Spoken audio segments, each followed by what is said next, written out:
El contexto de la noticia. Los hechos a profundidad. Lo relevante. Análisis y opinión.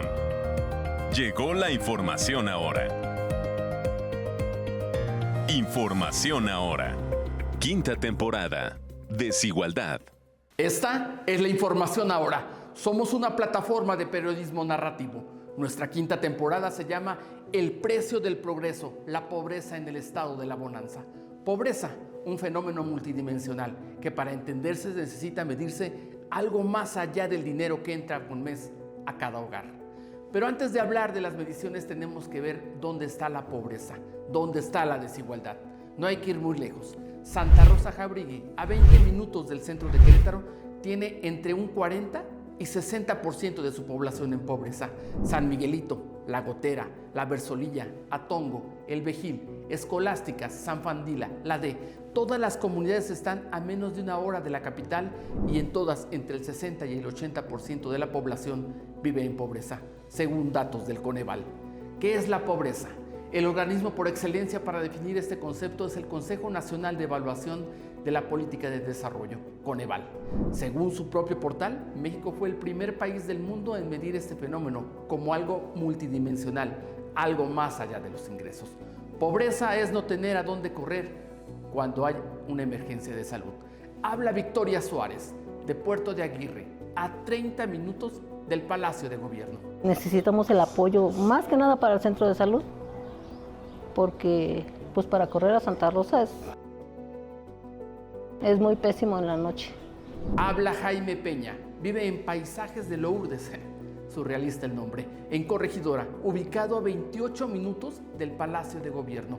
Hay servicios, pero son irregulares. Sí, hace falta mucho. Sí hace falta mucho aquí. Pues lo básico, los servicios, está el agua y la luz, pero también la luz está irregular. En el Garambuyal, las personas dicen que la autoridad no sabe cómo es vivir en la comunidad. Por eso no le resuelven sus problemas. El discurso oficial contrasta con la realidad que se vive. Ya tenemos 13 años viviendo aquí, como ven, pues estamos en una situación muy precaria, ¿verdad? Pero pues el gobierno del estado siempre dice que no hay pobreza, pero pues aquí vemos diferente las cosas. Una persona se encuentra en situación de pobreza cuando presenta una o más carencias sociales relacionadas a cualquiera de los siguientes rubros: educación, salud, seguridad social, vivienda, servicios básicos, alimentación. La persona estará en pobreza extrema si los rubros son más de 3. La pobreza se vive también en la carencia de los servicios básicos. Escúchela, es Leticia Ibarra, habitante de Ajuchitlán, donde entre el 40 y 60% de la población vive en pobreza. Se duele por la falta de agua. Y estos invernaderos pues nos están quitando también el agua. Nos la están haciendo que cada día llegue menos agua a nuestros domicilios. Y les vuelvo a repetir, incluso días completos. La falta de servicios hace que la distancia sea grande en esas comunidades donde hay pobreza. Pero ¿qué dicen los datos de Querétaro?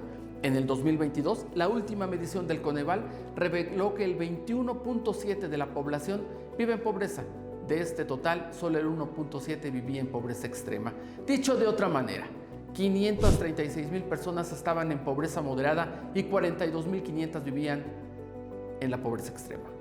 Es decir, prácticamente 2 veces la población de San Juan del Río.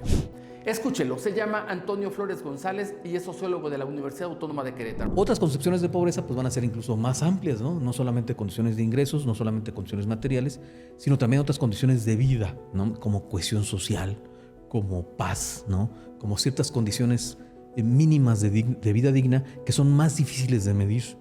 Él es Alberto Pastrana, experto en innovación y economista de la máxima casa de estudios. Bueno, la pobreza es un fenómeno multidimensional, creo que ya lo hablábamos, y no es únicamente un tema de carencia de ingresos, a veces también falta de oportunidades, falta de acceso a educación, a servicios básicos, ¿no? Electricidad, salud. La pobreza es un mal inherente a las sociedades industriales y un mal que no se puede borrar de un plumazo.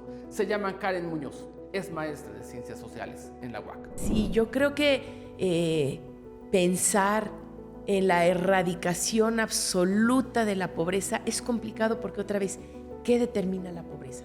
Y agrega ella que la pobreza responde a una lógica en la cual las personas se vuelven inútiles al mercado. Hablar de los pobres implica hablar de aquellos que son una suerte como de expulsados, de marginados. Es decir, aquellos que no contribuyen y no son útiles a la función del mercado. Y este modelo precario se vuelve ley. Hay contradicciones paradójicas. Las personas deben invertir en su bolsa para subsistir en la sociedad industrializada que resultó del crecimiento acelerado del siglo XX. Es Edgar Belmont, académico de la Facultad de Filosofía de la UAM. Hay un modelo económico que se materializa, se institucionaliza.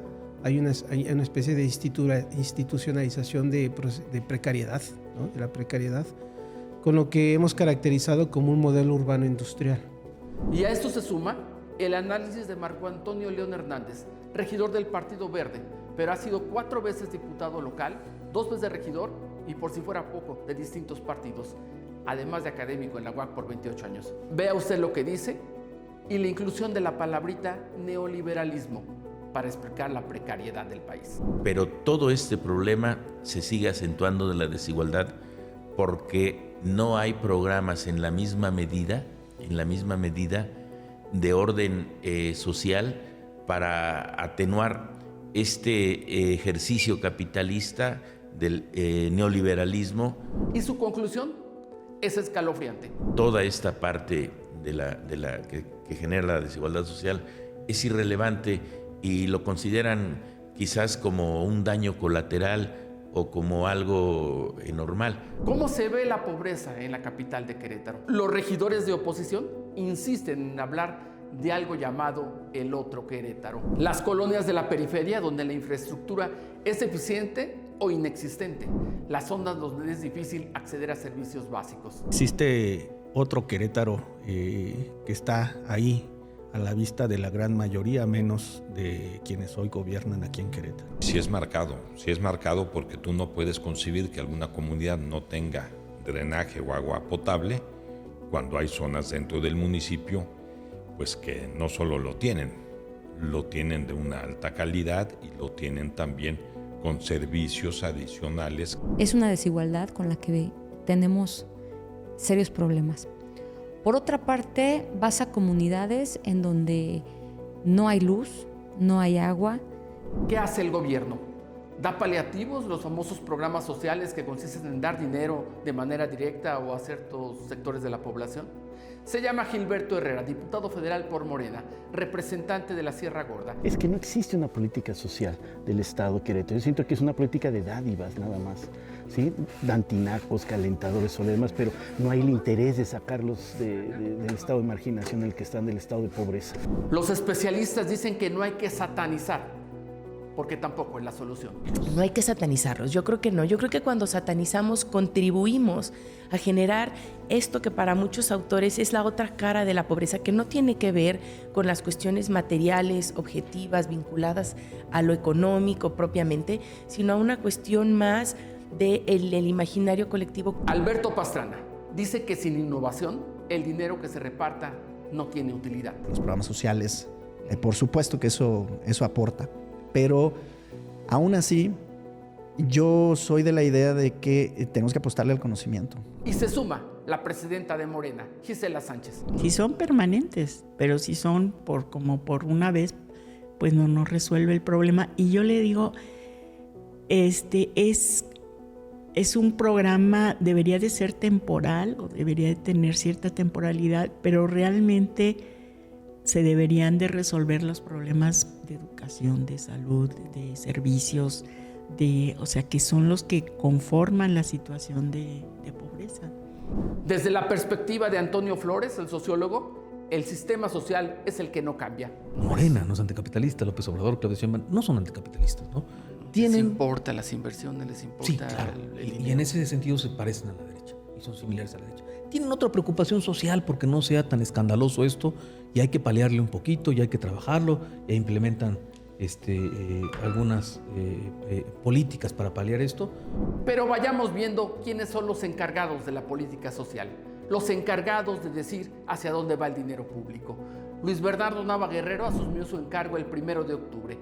Viene de ser alcalde de la capital 6 años. Es secretario de Desarrollo Social. Según La Sombra de Arteaga, su salario oscila entre los 90 y los 109 mil pesos. En el municipio de Querétaro se llama Juan José Ojeda Dorantes. Su salario de secretario ronda los 96 mil pesos, según La Sombra de Arteaga. Ambos fueron invitados a este trabajo para aportar sus puntos de vista, pero declinaron la invitación. Dante Aguilar, vocero de Luis Nava, señaló que tiene que esperar a que el gobernador, Mauricio Curi, diera unos anuncios primero. Fernando Paniagua Palacios, director de prensa del municipio de Querétaro, simplemente señaló que la entrevista con Ojeda no se veía factible. Esos son los políticos, esos son los funcionarios. ¿Quiénes más son los responsables de la política social y la distribución del dinero? El representante del gobierno federal se llama Mauricio Hernández Núñez. Ya había sido titular de la Secretaría del Bienestar en Guanajuato. Su último salario reportado es de más de 100 mil pesos. En Corregidora, Germán Borja es el responsable de esta área. Es licenciado en Economía e hijo del exalcalde del mismo nombre. Tiene un salario de poco más de 67 mil pesos. Finalmente, en el Marqués, la política social está en manos de Aide Espinosa González, quien fuera diputada local. Según el presupuesto aprobado para este año, su salario ronda los 68 mil pesos. Son los gobiernos los que han querido poner todo tipo de nombres a programas para acabar con la pobreza. No olvidemos el famoso Solidaridad de Carlos Salinas de Gortari o las oportunidades de Vicente Fox. A nivel local, el programa de acción comunitaria, PAC, de Francisco Garrido, administrado y dirigido por el hoy senador Ricardo Anaya Cortés. Evolucionó en soluciones con José Calzada, hombro con hombro con Francisco Domínguez y ahora contigo, de Mauricio Curi. Y solamente eso parece que lo invertido en ello contrasta con los resultados. Parece que han fallado porque lo que vemos son respuestas efímeras y que responden a otro tipo de lógicas. Esto dice Fernando Flores. Creo que a los programas estatales y municipales les falta ese ingrediente de que sean directos y que beneficien a la gente en una mayor medida, que sean por ley también. Desde la sociedad civil hay esfuerzos para combatir la pobreza. Su proyecto se llama Comida No Bombas y se inspiran en un movimiento que surgió en Estados Unidos. Buscan blindar, aunque sea por un día, un poco de alimento a quienes no lo tienen. Entonces es abrumador pensar que en el mundo se desperdicia comida, pero hay gente muriéndose de hambre. Es absurdo, ¿no? Ellos prefieren trabajar y mantenerse al margen de la política. Sin embargo, no dejan de notar que su trabajo existe, porque desde los gobiernos no ha habido solución. Las políticas, también, digamos, en contra de la pobreza, pues muy pocas veces las hemos visto, ¿no?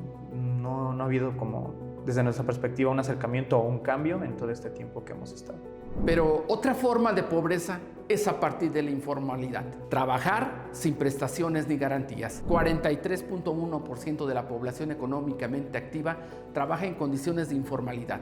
El indicador se eleva al 90% en Landa de Matamoros. Es decir, 9 de cada 10 personas laboran en la informalidad, según datos del 2023 del INEGI. Se perdió el rumbo, dice Gisela Sánchez, la presidenta de Morena, pues es que antes los gobiernos eran proteccionistas y veían por la sociedad. Querétaro en los 80. Querétaro en los 80, pues la pobreza no era tan visible. O sea, había gobiernos, si usted quiere, proteccionistas que aseguraban pues un transporte digno, servicios básicos, aunque había luchas, ya entonces había luchas de izquierda, pero había una mayor respuesta. Quienes habitan la Sierra Gorda desde toda la vida dicen que el dolor por la pobreza es un mal histórico. No los voltean a ver ni los incluyen en los grandes proyectos. El rezago, dicen, es de casi 50 años. Se llama Alfredo Aguilar, le dicen el aguacatero. Es un empresario que se metió a la política y habla de cómo la clase política ve a esta zona tan diversa. La parte que duele, la parte que lastima, en todo caso a los serranos, es el hecho de que la sierra como tal solamente se vea como un mercado de votos. Las cifras son claras. 42.500 personas están en pobreza extrema. Son números que representan vidas truncadas, oportunidades negadas y una desigualdad que, lejos de resolverse, se profundiza con cada administración. Mientras los discursos oficiales hablan de crecimiento y modernidad, la realidad de miles es la precariedad. Los programas sociales van y vienen con nombres distintos, pero con la misma finalidad: dar paliativos que maquillan la crisis, sin cambiar el modelo que genera la exclusión. No hay una estrategia de fondo, solo parches temporales que se esfuman con cada cambio de gobierno, simulaciones. Los pobres son los descartables del sistema, los expulsados de un mercado que solo necesita mano de obra barata. No hay garantías de futuro, ni para ellos ni para sus hijos, y el gobierno lo sabe. Pero los gobiernos pasan y la pobreza permanece. Esta es la 5ª temporada de Información Ahora, la IA. Síguenos en nuestras redes sociales.